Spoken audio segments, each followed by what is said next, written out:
All right, so we're recording here, and you can start the recording. All right, this is interview with Hector, aka Big Bowler. Take one. What's up, Dad? Okay. You okay? You doing good? Right. All right, we're glad to have you here again. Yes. The last time you were here, you spoke a little bit about your experiences with raising my brother and I during the illness periods of our lives. So, for people that want to see that, they can check out that other video. But this time we're gonna dive in a little deeper. This is part 2, and we want to get into the nitty gritty of what those experiences were and how you had to navigate that a little bit. All right, so before we get into that, though, I want you to tell us why you decided to take part in this project. That's an interesting question. It's an interesting, yeah, I know it's an interesting question. I think that, of course, you asked me. I think and I believe in what what you're doing with this channel. But fundamentally, we all have experiences, and I think that it's important that we come alongside others and share those experiences so that people who deal with the experience that we have could learn and maybe to get encouragement. I mean, there's a scripture that talk about, blessed be the God of all comfort. When He comforts us, we could comfort the other people with the same comfort by which you are comforted by the Lord. So I see it as a way of encouraging, people in general. We're talking about people who have kids with special needs and health issues. Sometimes we all go through those situations. So just a matter of encouraging somebody else. And maybe, it will bring me some kind of healing also, because I think when you speak of your own situation, it does something for you. It's nice to share, Stuff. We have like a heavy hitter before we dive into like the main stuff. So there's a young man in your life that's unable to talk and unable to fend for himself. Do you pray for healing? And if you do, what does that healing look like? Oh. Well, you're talking about Torrance, right? Yeah, Torrance was born. He was born with cerebral palsy, a severe case of cerebral palsy, and he had severe bleeding in the brain, and he had severe brain damage. The doctors didn't think he was going to survive, and they say if he survives, then you'll have to feed him G-tube, but maybe his lungs will fail, his heart will fail, his kidney will fail. But we prayed in the hospital. When the doctor told us that, we didn't say, it was hard to hear, but we prayed. We prayed, sincerely prayed. We're still praying. He's not functional in that way. His total care. You have to scratch his head, you have to feed him, you have to change him, you have to do everything for him. We're still praying, and we're believing that God is the same God yesterday, today, and tomorrow. And so what the miracles that He did in the Old Testament, you see healing in the Old Testament, you see healing in the New Testament. And if He's the same, then He could do a physical healing today. So we still believe that God could heal. We still believe that one day Torrance could walk, get up and walk and talk and, be normal. So we keep praying for that. Some people say, well, in heaven everything is perfect. Yes, that's true. But then it says there's a scripture that says, we shall see the goodness of the Lord in the land of the living. So I think that if we have the idea that it's going to only happen when we pass or when we get into heaven, then that's not scriptural, because God is still healing today. You see, we might not experience it in our own lives, but we see people, we hear stories of testimonies, people being healed. So I still believe that God is able to do it. And I remember asking a question, when do you stop praying? When Paul had the thorn in his flesh, he prayed 3 times and God said, no, I'm not going to remove it. It's there. And Paul said, okay, so in my weakness, your strength is made perfect. So I'll gladly, deal with the affliction. And then he stopped praying about it. But then it says men should pray always and not faint. So we're still going to pray. Whether God does it in this life, I'm not going to stop really praying, because I believe that God could. And God is a God of suddenness. You don't have to see signs, and God could do something instantly. You hear about people who have the limbs grow, they grow, on the air, or they retain the sight, and it's happening nowadays. So I still believe that God could heal. That's good. Yeah. If He doesn't, then the Hebrew boys said, they will not. God will save us, and even though, when they were thrown into the fiery furnace, they say, even though He doesn't save us, we'll not bow. So I'm still going to continue to believe. Keep doing it. Yeah. Yeah, we're all praying still. All right, so what's a day in your life look like? What does that look like day to day? A day in my life? Yeah. Well, walk us through. Okay, so in the morning, I get up early. I get up early every morning around 6:30. And I, get myself ready, go downstairs. Taurus is downstairs. His room is in the main floor, what used to be the garage. And, brush his teeth, give him water, change him. If he's wet, I change him. And then, we have people coming to help. So people will come around 7:30. I go in the kitchen, I prepare his breakfast. And then I probably will have something to eat, breakfast myself. And it varies from day to day. I mean, there's always some things to do. Like,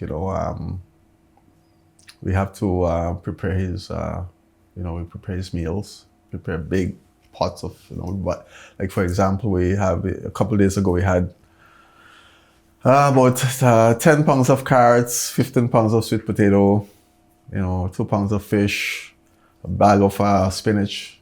So you peeling would take hours. You peel all of that stuff and you put, boil everything, and then mom will do the fish, and then when it's cool, you puree everything, put them in bowls, put them in the freezer. So yeah, that's sometimes that takes a long time. How often are you meal prepping?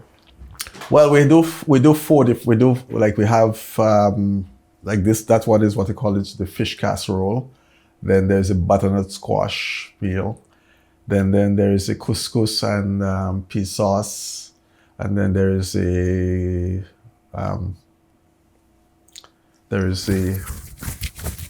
spaghetti and meat sauce. But mom does she does basically all the preparation for she does all the meat sauce, she does the pea sauce. She does the butternut squash. Sometimes I do I help with the peeling. But most times I do I put everything together and mix it up. Yeah. But she sometimes, yeah. So yes, there are always things to do. We have appointments with him sometimes. No, not too much outside the house. Yeah, and then of course the chores. You have to go shopping. You have to, you have your own life. Sometimes have appointments, physio. So our days are usually very filled with activity. There are a few times when I could really some people have to get a nap, between 1 and 4, 1 and 3. So that doesn't really exist. It's tiring. Lunchtime, you get his lunch ready. In the evening, you get his supper ready. In the night, there is a night care where you have to give him water, change him, make sure that he's in bed. And several times in the nights, like I don't sleep well. I get up often, so a lot of times I go downstairs and check on him. Sometimes he wears a CPAP, so sometimes the CPAP he removes it. I have to put it back, so sometimes mom does that also. She goes downstairs and see how he's doing, and sometimes midnight I go downstairs and he's wet, or he has his soil. I change him. So if you have a bit of sleep and you have to be active, then or they say the sleep is gone, so then you have to go back to bed and try to fall asleep again. So sometimes, most nights, we go downstairs and check on him. So it's sometimes like almost like a 24/7. Yeah, and how often are you going downstairs, like on average, in the middle of the night? Sometimes 3 times. Mom does it. Sometimes she does it. She's up. She goes down. Sometimes when I'm up, I go down. So sometimes 3 times. 3 times for the night. Okay. Yeah, and sometimes what he does. Sometimes he pulls the mask off, and so sometimes it's around his. Hi, my name is Stefan Alexis, conceptual photographer turned YouTuber and the creator of Fatherly Advice. Now, this channel was created to help men of God fill the gap in a world of fatherlessness. On this channel, you'll find fathers from all walks of life share their insights and advice on some of life's greatest challenges. If you'd like to support what we do, you can check out our Patreon, where you can find full-length interviews, behind-the-scenes content, my thoughts on the conversations, and much more. You can also support us by liking, commenting, subscribing, and sharing this content to the people that need it the most. So many of us suffer in silence, and you don't know who you could impact with a few simple clicks. Lastly, if you'd like to be a part of this channel, you can check out the description below, where you can find instructions on how to contact us. And yeah, that's it for now. Enjoy the rest of the conversation. It's not as bad as it sounds, but he has the thing around his neck. You have to remove it. It's not tight, but you have to remove it, put it back. Or sometimes you hear him, he's on his back and he's kind of gasping for breath. So you have to go and make sure that the mask is on, because that's what helps him to breathe, because he has a severe case of sleep apnea. Mm-hmm. Yeah. So 24 hours. It doesn't really stop. So it rarely stops. And he himself, sometimes he's we could hear him from upstairs. Our ears are so tuned to him, like, say sometimes she says, "Oh, Taurus is up." Oh yeah, I hear Taurus downstairs. And once you hear that, you don't know what's going on, so you have to go down. You have to go and check on him. So it's very tiring. It's very tiring. So there's a lot of exhaustion. There's a lot of with mom. Like, if I could just interject, she's always doing laundry. She's always cooking. Like cleaning. So you have to take care of yourself too. You have the house to run. You have the other things, like you have to, doctor's appointment, physio. Do you find it hard to find time to take care of yourself? I'm more deliberate. I've been hearing that for a long time. Self-care is very important. Self-care is very important. Sometimes it's hard, because if you don't do what you have things to do. If you don't do them now, you have to do them later on. So if you say, I take a rest now, but I still have to do it, it's not that it goes away. So sometimes you kind of push yourself through, but I find that I'm trying to, like in the morning, for example, I could now, this morning I had plans to do something, something I had to do. I said, okay, I can't, I had to go upstairs and and get a rest. So sometimes I try to go for a walk. At times it's a decision, should I go for a walk, which is helpful? Should I rest, which is helpful? So yeah, it's a toss-up sometimes. How do you pick between the two?